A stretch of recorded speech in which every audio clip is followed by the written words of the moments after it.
Welcome to the Who Did What channel, where the truth comes out and the tea never sleeps. I'm your host Danielle, and today we're diving into the stories you can't stop talking about and the ones they don't want you to know. If you're ready for bold truths, wild twists, and a few jaw-dropping receipts, make sure to like, subscribe, and hit that notification bell. It helps the channel grow and keeps the stories flowing. Now, let's get into it. Today's story, it's not just a scandal, it's a full-on royal reckoning because Tyler Perry, yes, the man who once saved Prince Harry and Meghan Markle from the royal fallout, has just flipped the entire script, and what he's revealing could burn their Hollywood empire to the ground.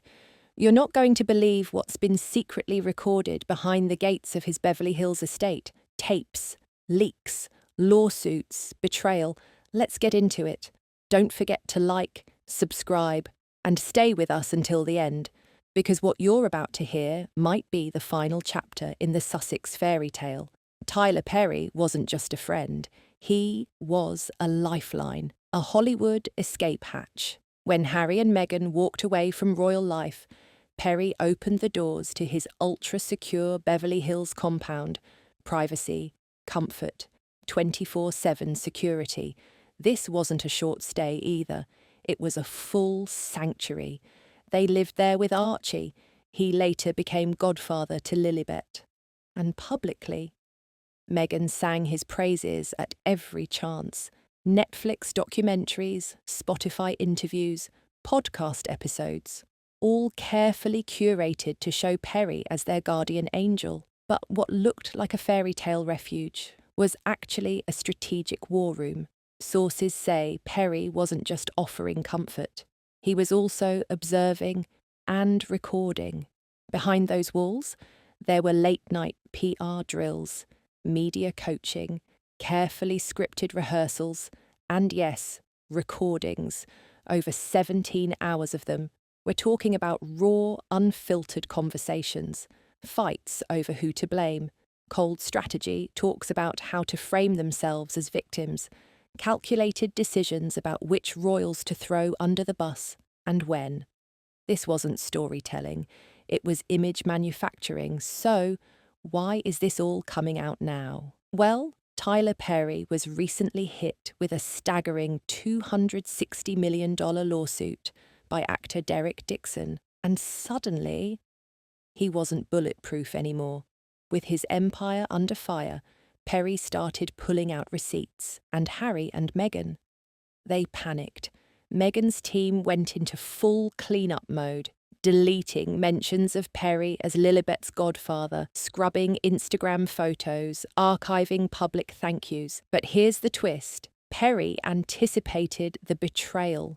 Buried in their original residency agreement was a clause giving him full legal rights to tell his side of the story, and that includes releasing those tapes.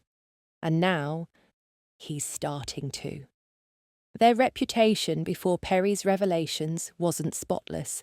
Several recent controversies also rocked the Sussexes. Allegations of workplace toxicity at Netflix. Reports surfaced of former production staff from Harry and Meghan alleging chaotic sets and poor leadership that led to behind-the-scenes turmoil. Prince Harry's autobiography Backlash, his memoir Spare, reignited hurt feelings and division within the royal family, accusations of betrayal, and airing personal grievances in public. The Oprah interview fallout. Though initially sympathetic, some viewers criticised Meghan's dramatic reveal of royal family dynamics, accusing her of exaggeration and one-sided storytelling. Harry's financial transparency issues. Critics questioned the source of his income and whether his departure from royal duties affected his ability to fund their lifestyle. Fundraising troubles at the Invictus Games, security concerns and scheduling delays at several events fueled rumours of dwindling sponsor confidence,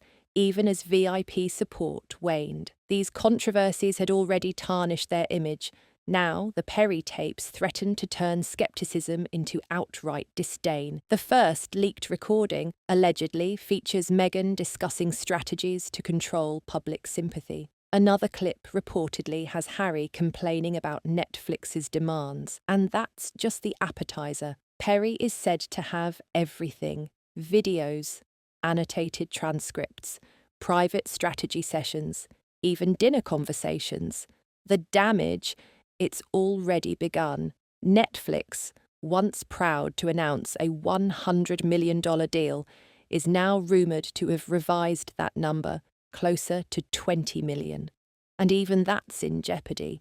Executives are reportedly furious over poor viewership and weak content. What once looked like a fairy tale escape is now a financial nightmare. That Montecito mansion, it's a $14.65 million beast with nearly $300,000 in taxes a year. Add $2 million for security, staff salaries, renovations, and suddenly you've got a monthly burn rate that would terrify even Jeff Bezos. Spotify is gone, Netflix is on thin ice, and Archewell, bleeding money. Donations dropped by nearly 30%. Unrestricted grants, money they can actually spend, have plunged even faster. Inside sources say staff morale is in free fall. Layoffs, emergency Zoom calls, tense whispers behind closed doors, confidentiality clauses thicker than movie scripts. This isn't a pivot, it's a breakdown. Meghan had a plan, a soft focus, high-gloss comeback. Her new lifestyle show, With Love, Meghan, was supposed to be a return to form. But test screenings reportedly flopped. Viewers called it cold, disconnected, insincere. It felt like watching a Pinterest board, not a person. The kitchen was pristine, the cookware top tier, but the vibe unrelatable. Meanwhile, her podcast deal with Lemonada Media has been pushed back, not for strategy, but for optics. No brand wants to drop a Meghan Markle project while her reputation is sinking faster than her Spotify rankings. Hollywood runs on buzz and trust. And right now, Meghan and Harry have neither. Multiple producers and platforms are pulling out, not because of money, but because of reputation. One Netflix partner allegedly backed out after hearing Perry's tapes might include sensitive content. Another investor flat out said, "I'm not touching anything with their name on it right now." That's not a hiccup. That's a red flag. And Meghan's reaction, when asked what she'd change about how the public sees her: "I'd ask people to tell the truth." No reflection, no self-awareness, just blame. And when your whole brand is built on controlling the narrative, that's fatal. As Perry's first tape dropped, Harry didn't wait. A secret booking, a late-night flight to the UK under an alias. No entourage, no statement, just gone. This wasn't a royal visit. This was damage control. Insiders say frantic meetings followed Perry's leak. Phone calls to old contacts in the UK, not to reconcile, to survive. The man who once torched every bridge behind him, now crawling back across the ashes, not as a prince, as a liability. And through all of this, Tyler Perry hasn't said much, because silence is strategic. He's reportedly been approached by publishers, streaming platforms, and media houses, all offering massive sums for exclusive access to the tapes. So far, he's declined. Why? Because he knows the value of timing. And that, more than any leak, is what terrifies Meghan and Harry. Not what he's released, but what he hasn't. Because Tyler Perry holds the ultimate weapon: control of the narrative. The Sussex brand was built on controlling the story. But now, the script is in someone else's hands. The very man who gave them shelter, love, and protection now holds the match and the gasoline. This isn't a scandal, it's a reckoning. The fairy tale has ended, and all that's left is the fallout. This has been Danielle on the Who Did What channel, keeping you in the know. Stay alert, stay tuned, and above all, stay awake.